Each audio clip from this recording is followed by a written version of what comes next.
Hello and welcome to Highlights from the heart of our community. My name is Jim Strawn. I'm honored to serve as your host for the television program. Highlights is brought to you through a collaboration between my company, Jim Strawn and Company, HD Media, and the Media Center. And we want to thank our sponsor, Banker's Life. There's no life like the Banker's Life.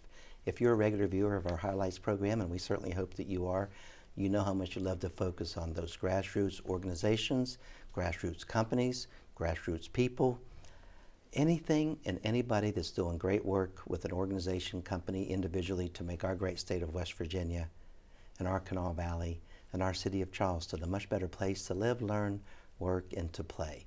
We're going to feature an organization that has been doing all of that and much, much more since the early 50s and officially since 1956. West Virginia's ballet, the Charleston Ballet, was formed in 1956, and they have been entertaining audiences ever since. Andre Van Dam founded the Charleston Ballet. So lots of good insight coming your way about the ballet, lots of good information. There's our founder right there on the screen, Andre Van Dam.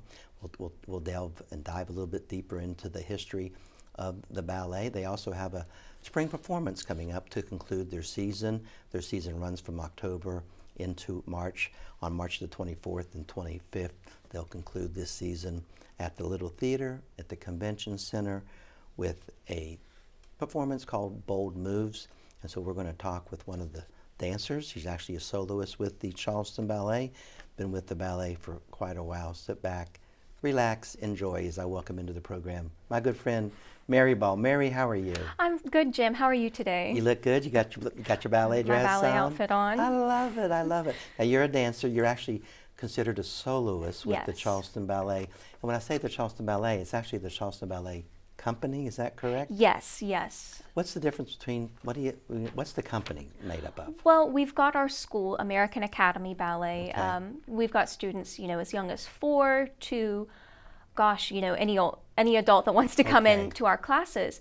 And that's different because the school may only perform once a year at an annual recital. I see. The company performs multiple times a year. And you mentioned that our season is just from October to March, but that doesn't mean that we don't dance in those months in between. That's a good point. Those are just our big main stage performances where a bigger audience can see us. But you can find us everywhere year-round. The artistic director now is Miss Kim Polly. Yes. We know and love her.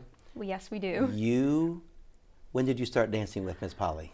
I was 4 years old, Wow. and I've only danced with Miss Polly. So she's been my main teacher my entire life. So just over 20 years now for you. Yes, yes. Wow. And you've been with the company for about 9 or 10 or 11? Yeah, about 10 years when I was 14, so a little over. You were 10 involved, years. and I'm going to let you talk more about it, but you were involved with the Andre Van Dam. What's the name of the documentary? Andre Van Dam and the Story of the Charleston Ballet. The Story of the Charleston Ballet was produced by Deborah? Yes, Deborah Novak. Deborah Novak, but what was your role in that documentary? I was the associate producer. Nice. So I did a lot of the archival work for the documentary. So all of the photos that you see on there from before the company's founding to the present, I cataloged each of those. We had to attribute them to each dancer that brought them in from the company's founding to the present. I helped research materials, translate, and really anything that needed done around the set, I was there to do it. So this was a couple of years ago, Yes. and it told the history of the Charleston Ballet and Andre Van Dam. Folks are watching this maybe for the first time or learning about the Charleston Ballet, or maybe they're new to the market, or they just didn't know. Yeah. A lot of folks did not know about the great, rich history of the Charleston Ballet and Andre Van Dam. Give us a Cliff Note version of the hour-long documentary. Okay, so many of even us dancers didn't really know I the bet. extent of the history before we started the project. So Andre came to the United States just after World War II. He was the premier danseur étoile, so the first star dancer of the Belgian Royal Opera House Ballet. So he was their lead dancer in Brussels, and even was a fighter in the Nazi resistance in Brussels during the Second World War. And so after that concluded, he and his wife and his daughter moved to the United States and actually moved to Charleston due to artistic connections that he met while during the war, in the war. And after a while, he noticed we had a great symphony already, we had all these artistic programs, but not a ballet company. And so he decided that he started a dance school, and then he decided, I need a company. And he founded the company in 1956. Made hundreds of original ballets, some of which we still perform today. And then Miss Polly took over after his passing, and she has been our director ever since. So in our 67-year history, we have only had 2 artistic directors. And we're one of the 10 oldest continually operating ballet companies in America, right? In the country. People don't know that. No, I mean. So it's amazing, our rich history. And I'm affiliated with the ballet. I've been on the board since 1998 and now serve as the development officer. So I know a little bit about the Charleston Ballet, and I've learned about it just like you have when your archival research. But the documentary is amazing. And when I get to introduce the ballet to the audiences, whether it's on a videotape like this or at the live audience, I always make sure that I say, we are 67 years old. We are in the top 10 of oldest continuous ballet companies in the United States of America. And remarkably, like you just said, we've had 2 directors. Andre Van Dam, he passed away in February of '89, and Kim Polly became our artistic director. Talk about continuity. I mean, it's been, and we have just about all the costumes, and as you said, some of the ballets from the 50s we still do, right? Yes, we've got all the programs as well, all these costumes, hundreds upon hundreds of photos and records. I think Mary, and we're talking with Mary Ball, and Mary is a soloist and a dancer with the Charleston Ballet and the Charleston Ballet Company, and she really was instrumental with her research in this documentary that came out just a few years ago. But just remarkable that we have all these programs and all these costumes, and it's so organized, and it was so not easy, but it was a gift from our history for Deb to showcase this with interviews and all the costumes and the various video clips and pictures that we have. And then because it was so good, I want to brag on us, right? Yes. What did we won numerous, I say we as the Charleston Ballet. The Charleston Ballet, this documentary actually won numerous awards, with the big one being the Emmy, correct? Yes. And you were part of that. Talk about that journey. I was. Oh, that was. I bet it was great. That was such a fun evening. It's the Ohio Valley Regional Emmy Award, so it is governed by the National Academy of Television Arts and Sciences. And the statue's the same size, it weighs the same. Wow, you have an Emmy. Yes, it's an Emmy. It was just a wonderful weekend to go. It was held in Louisville that year, and of all these other documentaries and pieces that were shown, that ours was the one that won. And seeing our clips in front of all these people was really phenomenal. And then we went on to win at least a sheet and a half of other awards all over the world. You even went to Brussels. You've traveled for us to receive awards internationally. From Napa, California to Brussels, Belgium, that far, that breadth. Let's bring it back home a little bit. Again, maybe folks are watching this and they don't know the Charleston Ballet. They haven't been to one of our performances in 67 years. Shame on you. You have an opportunity to come to your first one if you haven't been to one on March the 24th and March the 25th at the Little Theater at the Charleston Convention Center. Our show times start at 7:30 p.m. You can always go to thecharlestonballet.com, thecharlestonballet.com, secure some tickets, or you can just call the ballet office at 304-342-6541. How would you describe the ballet's performances, maybe just in the last 10 years that you've been involved? They're very eclectic. We try to do different things. Sometimes they're lighthearted, sometimes they're fun, sometimes they're serious, sometimes they're dark. I mean, I've been affiliated since 1998. I'm just giving you, I'm not a dancer and I don't know the terms, but just my impression of what I'm seeing on the dance floor there. We've done everything from classical full-length ballets that you might think of when you think, oh, a ballet company. So Swan Lake, the Nutcracker we do every year, those that kind of might intimidate some people. That's a couple from our Nutcracker performance a couple years ago.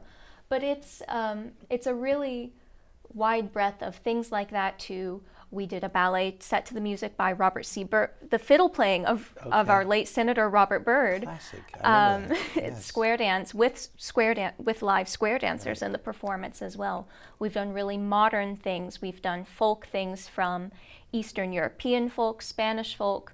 Some that I remember, we did a 9-inning baseball game that was ballet. ballet. The baseball ballet, play ball. Was it called play ball? Play ball, yes. I was the announcer. They would swing and I would hit, and then you guys would dance around the bases. It was classic, and another one of my favorites because for me, and sometimes Miss Polly says, I don't know if I want to do these, but it's fun for the audience and people like me who are novice. But we did Snow White a couple of years ago. And we had all the dwarfs, and that's just fun. So we do everything, really anything that you can imagine. How would that look on stage? We've probably done it. Yeah. And I'm going to remind folks again, if you go to visit the Charleston Ballet, and Kim says, you want to see our costume closet? It's not a closet, actually. No. It's a warehouse after warehouse, after layers, after stories, after rooms, after rooms. We have every costume ever made by the Charleston. Hundreds of costumes. Hundreds and hundreds and hundreds. Yes, yeah. And from the 50s and 60s and 70s, I mean, all of them. Yep. That I marvel at that. And they're not just tutus either, pants, all these suits, Bollywood bedazzled costumes that are new. I mean, gosh, some of them weigh, 10 pounds. That's right. I love it. So let's talk about Bold Moves. That's the name of the upcoming performance in the spring, March the 24th, March the 25th, 7:30 p.m. The Charleston Ballet will be performing at the Little Theater at the Charleston Convention Center in Charleston. It's called Bold Moves, accompanied by the Bayo String Quartet. The Bayo String Quartet. Talk about how it is to... They're going to be playing live? Yes. Okay, that's a little different and new for us, right? Not exactly. We've done it before, but we haven't done it always. So talk about that. Yeah, so usually we may have recorded music, but what makes this one really exciting, that I'm really looking forward to this performance, is having live music, but especially the Bayo String Quartet. They're based out of Pittsburgh, but they really are an internationally renowned string quartet group that we have had the privilege to work with before in our studio series, which we called Breaking Boundaries. But to do this on a main stage, so we'll have a lot more room to work. They've already recorded some of their practice with these pieces that we'll be performing, so we get a better idea of how they'll sound, so we can work better together. It really transforms and takes performances to another level, having live music with them. And this is considered a mixed bill. Yes. Full of excitement, new works, and live music, as we just mentioned. Yes. I'm reading from my script here a little bit. But mixed bill. For me, I've seen mixed bill, and I think I know what a mixed bill is, but maybe somebody's watching this and they're not astute to the terms, or they don't know the ballet, or how would you describe a mixed bill? So you have these full-length pieces. You can think Nutcracker, since we do that. That Nutcracker is the only thing on the program. You'll sit down in the audience and you'll watch one thing for the entire show. Okay. A mixed bill is several smaller pieces in one program. So like a variety concert would be it.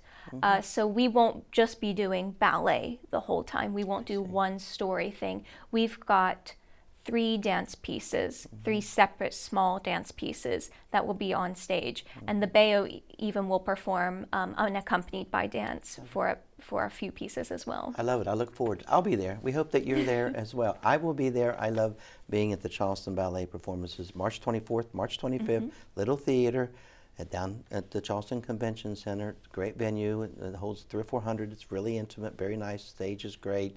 304-342-6541, or go to the website on the screen. Secure your tickets. Support West Virginia's ballet. We call it the Charleston Ballet.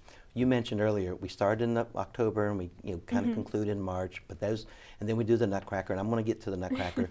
But we dance all year long. You Yes. guys just went up to and I say West Virginia's ballet. You traveled. We went to Parkersburg and did the Nutcracker up there, correct? We did in December, and we actually were there last week, this past Sunday as well, for a masterclass series that we've done that we will also be doing in April and May, a Saturday a month up there, just teaching, expanding our outreach. We've performed in Huntington, Morgantown. We will be performing in Bluefield in May as well. And we've gone all over the state. We've performed across the country too. We have performed in gyms and on outdoor stages and at the West Virginia dance companies and festivals in the fall and the spring. And we are West Virginia's ballet. And I think Miss Polly loves to get out. And the more we get out into these fairs and these festivals and these venues where children are watching, that makes a big impression, and that's how we keep molding, just like you when you were 4. We keep bringing them into the funnel, don't we? Yes, I mean, I still remember seeing my first ballet when I was young and just, Look my gosh, just being enthralled. That was at the Cultural Center Theater, actually. It was a full length of Coppelia, and I just sat there like, I couldn't get enough of it and had to take my own classes. I know we were talking off air and before the show started, Mary, and we're talking with Mary Ball. Mary's a soloist and she's a dancer with the Charleston Ballet and the Charleston Ballet Company. You've been dancing there since you were 4. You've only danced with this company or this ballet. You've only been instructed by Miss Polly, so she is definitely your mentor and someone that you'll look up to and remember for your entire life. But we were talking about some of your high school friends and college friends, but some of the bulk of your best friends are in the dance world and from the Charleston Ballet. Talk about how you come together as a whole unit. I mean, you dance with partners, you also dance with 8 and 10 at a time, and you're in a line. It's not just you're a soloist, but you're actually not a soloist. You understand what I'm saying? Yeah. Talk about how you guys, just work together, and then what happens off stage. I know you have good friends. Oh yeah, all of my best friends have come from the ballet, and look at you. That looks fun. What was that from? That's from the Nutcracker. That's from the Nutcracker. That's backstage from this year. Okay. Yeah, it's just that's my favorite. Some of my favorite parts about ballet. I love that it's difficult to perform and the work and concentration that you have to do with it. But I love that sense of community and friendship that you really build these incredibly deep and strong ties with people that you work with, especially if you work physically with these people. I mean, you can't not be close with someone if you have to hold them and run across the stage. You get pretty close. You get pretty close. Sure. I love it. Yeah, I could say it's like a sisterhood. I love that. And that picture and all the pictures that we're showing, I want to make sure that we give him some love and some credit. The official photographer for the Charleston Ballet is our photographer, Perry Bennett. You saw his signature, and there's I forget his name, but that was from the Dracula. Oh yes, that was from last year's Dracula. Yes. But there's Perry. Perry got a good shot there, didn't he? Yeah, Perry's so great. He's phenomenal. He picked up dance photography so quickly, which is it's difficult, kind of like sports photography where it's very rapid movements. He captured that one. Yeah, he captures most of them, by the way. He has a really great sense of rhythm and timing. And I think because he's taken a few classes just to understand when he should be taking the shot. So he's really done his research on photography of the Charleston Ballet. We have mentioned it a couple of times. We open up in October, we close in March, we perform all year long, and at Christmas time in December. For the last 20 years now. Yes. I think the 20th is coming up. I think we've done 19. Yeah. It's a magical collaboration with the West Virginia Symphony Orchestra and the Charleston Ballet, and we come together at the stunningly beautiful Clay Center in downtown Charleston, West Virginia, and do usually 2, sometimes 3 performances of the Nutcracker. Friday, sometimes matinee, and then again Saturday night. You saw some pictures. What does that mean for you? And what is your experience dancing in? It's the Nutcracker. Yeah. And there's not many performances like that in America now, where it's 70 musicians in the pit. There's not many live performances with a live orchestra and this many folks on stage performing the Nutcracker. Yes, we're special. We are. I mean, that's something you may have to travel perhaps the closest to Pittsburgh, and I'm not sure And if they Denver, always use Denver does it. I don't know. Denver, San Francisco, There's but just you know, not very many. no, not many places that do the full length, you know, a 2 hour ballet with an intermission, with a live orchestra, a live full orchestra. So that really is something very special and unique that we do have here. I would say what's really fun is we'll bring in some guest artists to help, especially with male roles, but we use some of our kids from the school. Right. And that was my first performance when I was little. What role did you have? My first one was a bunny. The bunny, okay. Those little bunny guards. And there's mice. There's mice. I was a mice. I was a mouse. What are the little... Oh, the toy soldiers. toy soldiers. I've been a toy soldier. most roles I've done.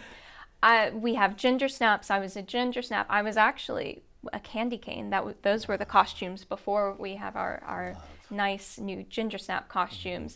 I've been a candy cane. I've been a ginger snap. Flowers, Spanish, Waltz of the Snowflakes. I've been a little girl in the party scene, an adult. And that's something fun too. We've used adults who come to our Tuesday beginning adult class. They may not participate in a recital, but we sometimes find roles for everyone that's interested to participate. It is such an enchanting performance. Yeah. It mesmerizes audiences of all ages. They come every year. If someone has never seen the Nutcracker, brought to you by the West Virginia Symphony Orchestra and the ballet, what would you, if you come across someone like that, how would you convince them to come at least once? It's like Coco, which is one of my favorite parts of that holiday season. Just makes you warm and fuzzy. I guarantee that everyone has heard at least some part of the Nutcracker score, composed by Tchaikovsky. You know, people use it in commercials. It's just that embedded everywhere.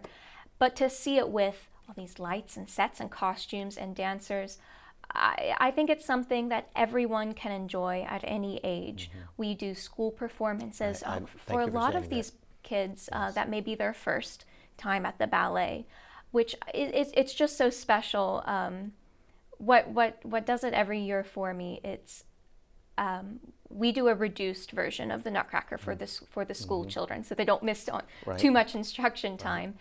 And when we first come out for the Waltz of the Snowflakes, and it's the softness of the music, and you're running out on stage with, you know, maybe 19, 20 other people, and you just hear this collective from every kid in the audience, from kindergarten to high school. You just, I'm getting goosebumps now thinking of it, because that pushes me every year to think of those kids. I've heard that, I've seen that, I've been there for the school performances, and to remind the audiences, yes, we open the Nutcracker on a Friday evening, but you know, Wednesday and Thursday, like 11 a.m. for like an hour, so we do a condensed version for the schools, and that Clay Center auditorium will have 1,500 first graders all the way up to 8th graders.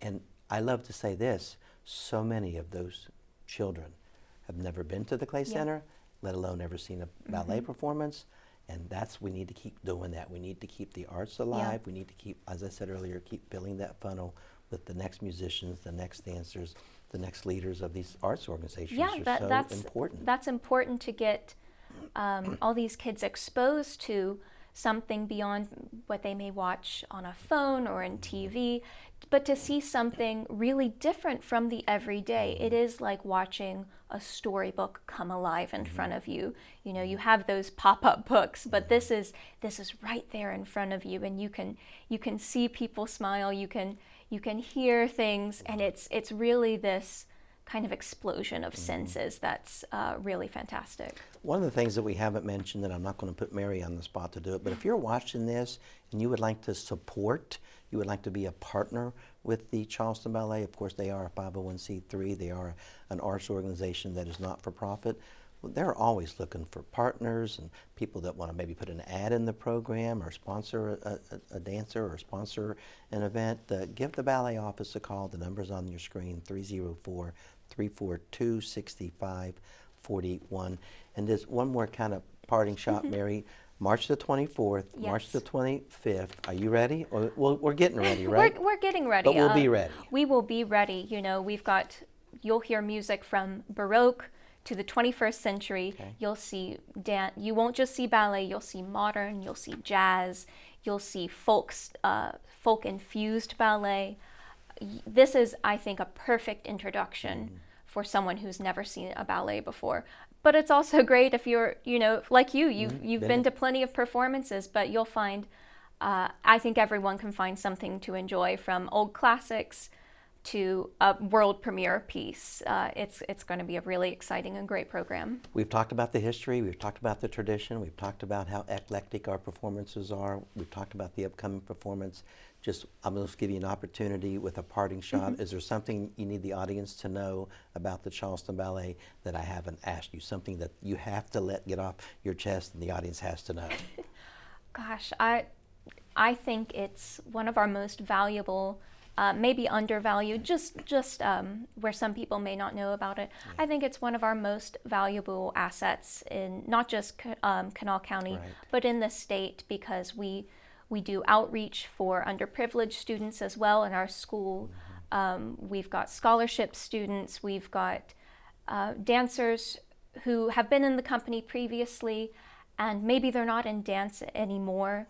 But just how much dance can touch each person's life, I think, is beyond valuable. And it's such a great thing to have in the community, that I just would love for, you know, this is one of my favorite things to talk about, just for more people to see how wonderful it can be.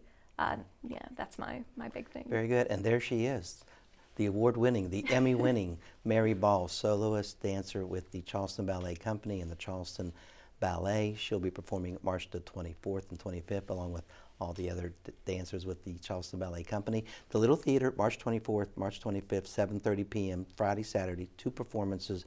Call 304-342-6541 or go to the website there on your screen. Secure those tickets.